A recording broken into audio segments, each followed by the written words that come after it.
Hey guys, welcome back. This is the second video in the series where we're talking about tinnitus and hearing loss for musicians. The last video was all about preventative measures and ways to protect your hearing. This video is going to be about coping with tinnitus and what's going on in the brain. Again, a quick disclaimer, this is not medical advice. Please go and see a hearing specialist. If you're really struggling with tinnitus, call the BTA helpline. Okay, so you're wearing earplugs, taking regular breaks, and all of that other good stuff I mentioned in the last video. But you've got this ringing sound in your head that just won't go away. What can you do? Unfortunately, as of yet, there is no cure. On the internet, you'll find all sorts of pills and alternative medicines claiming to make the noise go away, but I'm sorry to say, none of it is backed up by any real science. I tried ginkgo biloba tablets myself, but they had no effect on my tinnitus and just made me feel a little bit weird.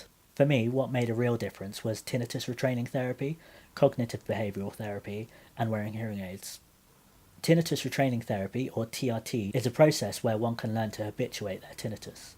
By learning about how we hear and how the brain reacts to perceived threats, it's possible to start rewiring the brain. One of the first things I learnt during TRT was that not all people with hearing loss had tinnitus, and there are some people that have tinnitus but don't have any hearing loss. So although tinnitus and hearing loss often come hand in hand, this is not always the case. This seems to suggest that tinnitus is more of a psychological problem rather than something physical. To further back this up, in 1953 there was an anechoic chamber experiment. In this experiment, 80 students were recruited to go into an anechoic chamber, which is basically the quietest room in the world. They were told they would be partaking in a hearing test. During the test, no sounds were actually played, and a staggering 93% of the students reported hearing tinnitus-like sounds. So why do some people struggle with tinnitus and not others? For me, tinnitus was a warning sign that I was going deaf and that I'd have to give up music forever. Tinnitus was a threat to my whole way of life. On the other hand, many of my friends have experienced tinnitus after a gig. They would see it as no more than a mild annoyance and not give it another second's thought. By the next morning, they would have forgotten about it. So the problem here seems to be the perception of tinnitus as a threat. Now forget tinnitus for a moment. If you heard the fire alarm go off in the middle of the night, your body's fight or flight system would kick in. You'd feel a rush of adrenaline and you'd be fully alert. You'd then exit the building as quickly as possible. But what if you couldn't escape? Extreme panic would set in. So people like me who perceive tinnitus as a threat to their way of life, we are hearing this high-pitched noise and there is no escape. We find ourselves in a constant state of anxiety. Although not as extreme as the fire alarm situation, the same mechanism within the brain is responsible. Have a read up on the limbic system if you'd like to delve deeper. I'm a musician, so anything to do with my hearing is inherently important to my life as a musician. If you add in the fact that I'm generally a very anxious person, then you can start to see what's going on here. The first time I heard my tinnitus, it gripped my full attention. What if I went deaf? What if I had to stop playing music? My anxiety had gone into overdrive. I focused on my tinnitus even more, and that made it louder still. Over the years that followed, it got very loud. So the obvious solution is to stop thinking of tinnitus as a threat. Just ignore it, it's not important, forget about it. Easy, right?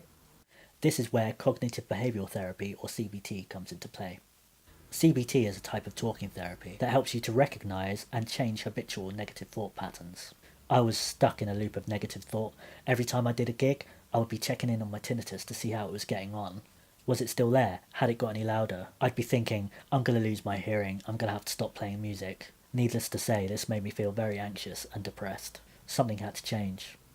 I was given an assignment to keep a diary of events that would trigger my anxiety in relation to tinnitus. I would have to note down the thoughts I was having and also the emotion that I was feeling. After a few weeks, patterns of thoughts would start to emerge. I had the tendency to catastrophize a situation or engage in all or nothing thoughts. My next assignment was to try and counter these negative thoughts with something more realistic and less extreme. So a thought like, I am going completely deaf, would be countered with, yes, I've lost some hearing, but I can still hear quite well. And thoughts such as, I cannot enjoy playing the piano anymore, the ringing is too loud, would be countered with, yes, the ringing is annoying, but the piano still sounds beautiful.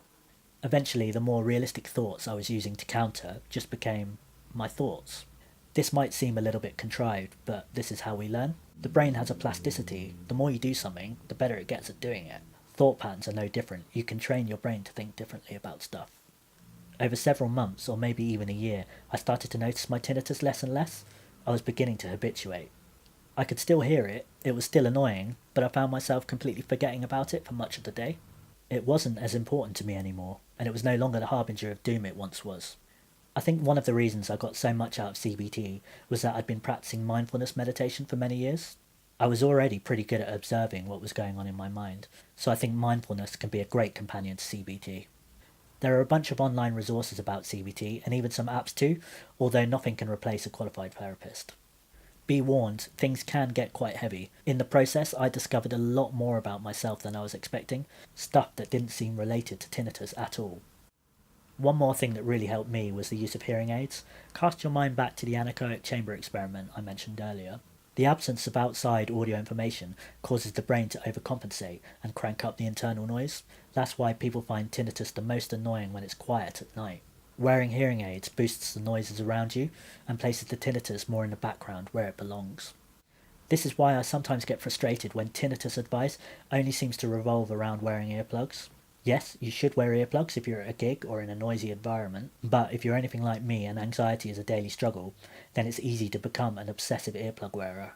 That's wearing earplugs when there is really no need, when your ears are in no actual danger. You're blocking so much of the outside world, and all your brain has got to deal with is that internal ringing. This is incredibly isolating, and it's what started me down the road towards hyperacusis, which is where some sounds can become unbearable. Sensible earplug use is vital. Tinnitus and hearing loss was the worst thing that could happen to me, but as it turns out, it was probably the best thing that ever happened to me. It completely changed the direction of my life, for the better. I reassessed my mission and what's important. I'm still doing music, and I'm a much stronger person than I was before. If you have any questions, please leave them in the comments below. Subscribe here, like, share, you know what to do.